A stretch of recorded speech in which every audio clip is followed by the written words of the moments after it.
If you want to attack your opponents and finish points at the net, you have to be able to attack with your backhand side in this part of the court. And in today's lesson, I'm going to show you a specific approach shot footwork pattern on your backhand side that's going to make a huge difference.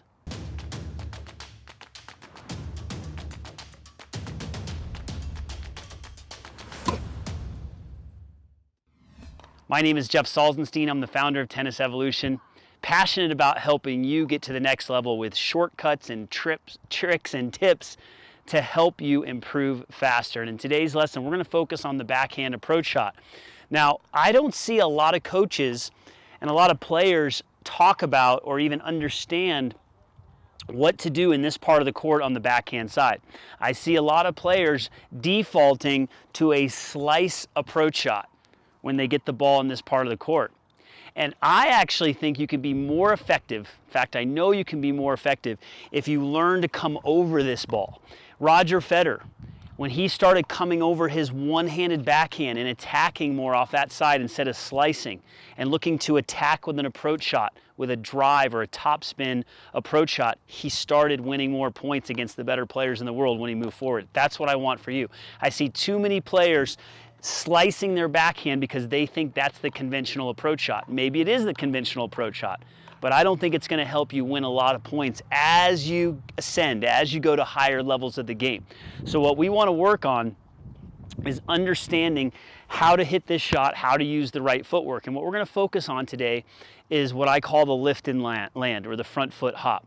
Now, a lot of lessons out there, including ones that I've created, are focused on the forehand side with the front foot hop or the lift and land. Today, I want to focus on the backhand side.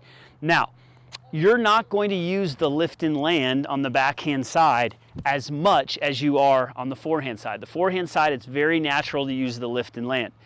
On the backhand side, there are other variations. You can use a karaoke more often on the backhand side. You could use what I call a front to back, where you go on your front foot, you swing, and then you land on your back foot. I've seen a lot of top pros do that. Haven't seen that footwork pattern talked about a lot out there in the world, and maybe we'll make a video on that. But today we're specifically going to focus on developing that rhythm with the front foot. Now, a lot of players, besides slicing too much, when they come up for their backhand approach, they'll get set and then they'll just step through like this. And listen, I always say to you, if you are winning points doing what you're doing, and it is working, continue to do it. You don't have to do it my way. This is not the set way.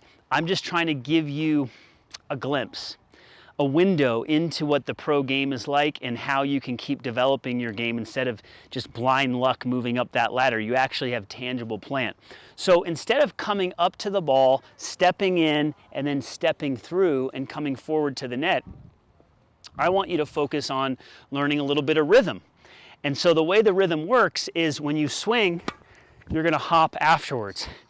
Now, one big problem I see is that players come up to this ball and they straighten and they barely get off the ground like this. And so they almost lift up. It's like they're lifting out of their shoes, and then they pull off the ball, they mistime it, it doesn't feel right.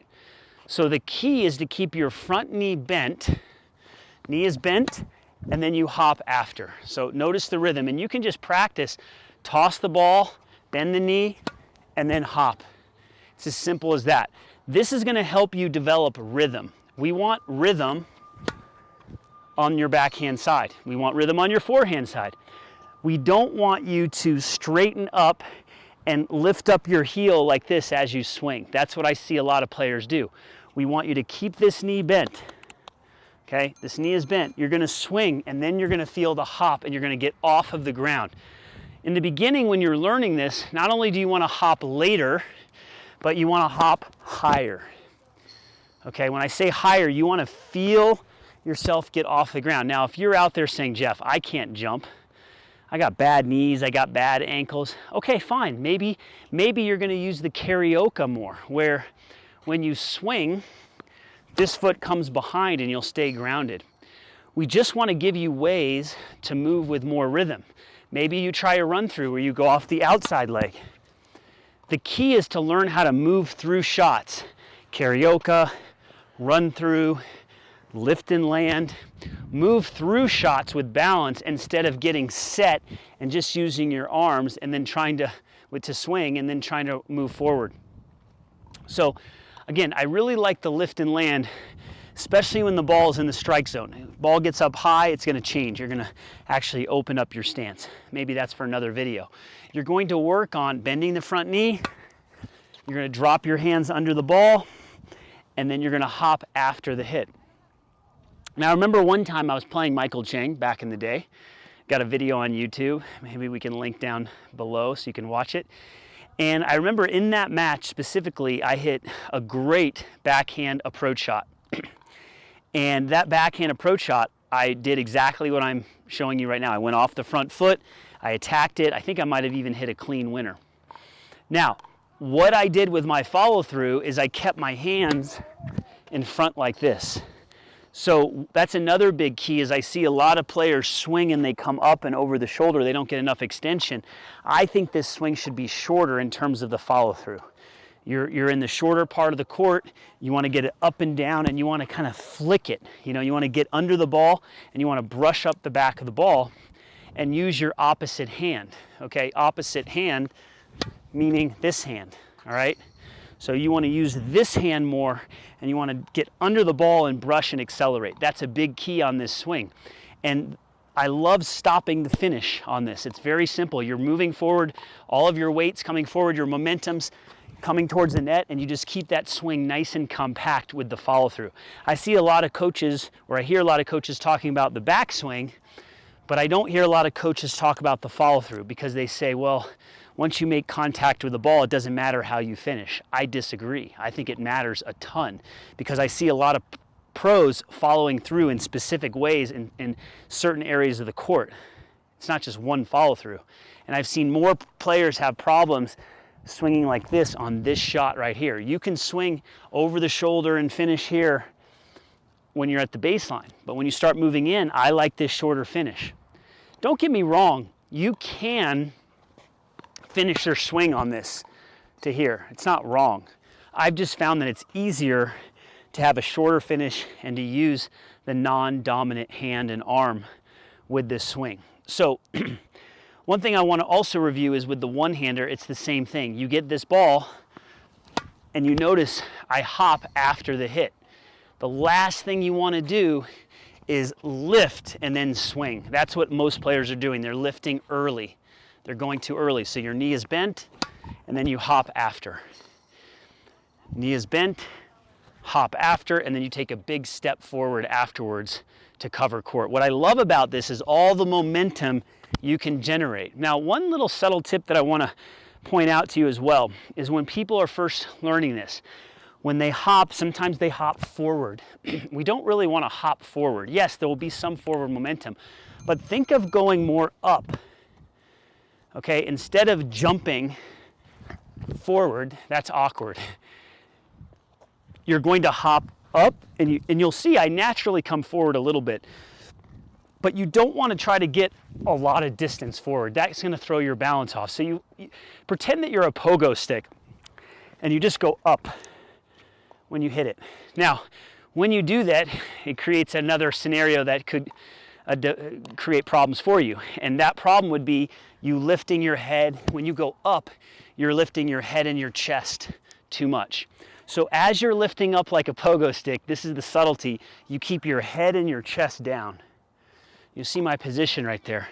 Head, chest down. My eyes are still down at the tennis court. Okay, I'm looking down. I'm not lifting up. So when I go pogo stick with my leg after contact, pogo stick with my leg after contact, I'm going to make sure my head and my chest stay down. That's a big key. That's a big key to making this work. So let's summarize this. When you're coming forward on your backhand side, consider slicing less. If you're slicing and you're winning points, keep doing it. But if it's popping up or you're getting past, drive that backhand more. Okay, so less slice. The second thing is when you come in, see if you can add this lift and land where you get on your front foot and you feel yourself hop and you land on your front foot after you hit the ball. Next, the third thing is make sure you time the hop, that when you swing, you make contact and then you hop afterwards, and then you take a big step forward, okay?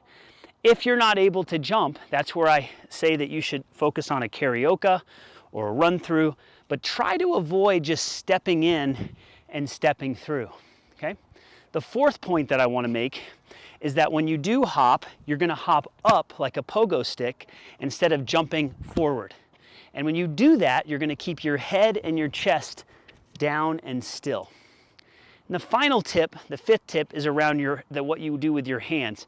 Try to keep your hands in front and use your non-dominant hand more. If you start to work on these specifics that I just gave you, you are going to start approaching the net better. You're going to have more understanding. You're going to have more confidence. Even if you miss a ball, you're going to know how to adjust. So if you enjoyed this video, what I want for you right now is I want you to pick up a free gift. That's right. Let me come a little closer. I want you to get a free gift. And that free gift is if you click the link below or somewhere in this video, we're going to give you access to free membership. Absolutely free. 20+ lessons, help you with your serve, your forehand, your backhand, help you with your double strategy, your single strategy, your mindset, injury prevention. It's inside our Tennis Evolution app and in our online platform, absolutely free. This is the next step in your journey to accelerate your results. I hope you enjoyed this lesson today on the backhand approach shot. You can do this, just got to get out there and practice. All right, I'm pulling for you. We'll see you at the next lesson.